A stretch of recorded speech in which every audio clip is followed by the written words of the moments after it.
61 Days of Halloween kicks off on Shudder September 1st, 2020. A bunch of new titles will be added to their already vast library. We're getting 8 exclusive and original films, a new Halloween special from Joe Bob Briggs, Darcy the Mail Girl, and everyone over at The Last Drive-In, and much, much more. But there's a lot of great films already on Shudder that I don't want getting lost in the shuffle when we're ready to dive into all this new content. So here's 5.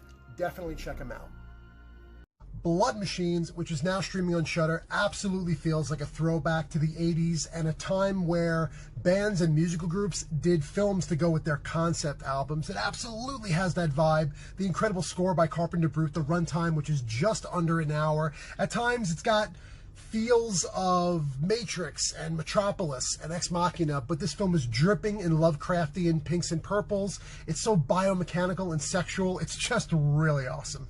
So glad I got to watch the premiere of Scare Package on The Last Drive-In on Shudder last night. It made it all the more special, although I would have enjoyed this regardless. This is a funny, gooey, gory, bloody, pussy, laugh-out-loud, joyful mess of a film, and I mean that in the best way possible. Sure, some segments are better than others, but that's the great thing about horror anthology films. When you watch them over again, you look forward to kind of getting through those to get to the great ones, and it all becomes part of the experience.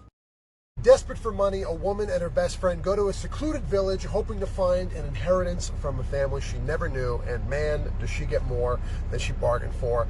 Joko Anwar's follow-up to Satan's Slaves in Pedegore is just as good.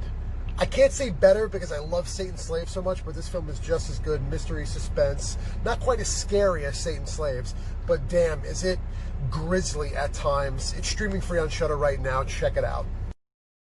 We'll get together, we'll have an online seance, we'll have a few laughs.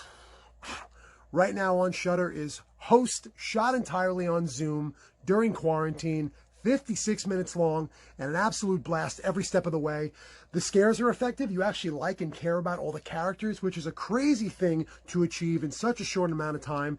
And you actually want to watch this on your phone, tablet, or computer in the dark for the best effect. Now streaming on Shudder, and absolutely not the Conjuring Universe film from a couple years ago, we have Larona from Guatemalan filmmaker Airo Bustamante. This is a terrific, and I mean excellent, slow burn political and dramatic ghost story set in contemporary Guatemala. This takes the folk tale of the weeping woman, and instead of just one vengeful and vindictive spirit, we have the vengeful and vindictive spirits of an entire nation that demand and are owed justice.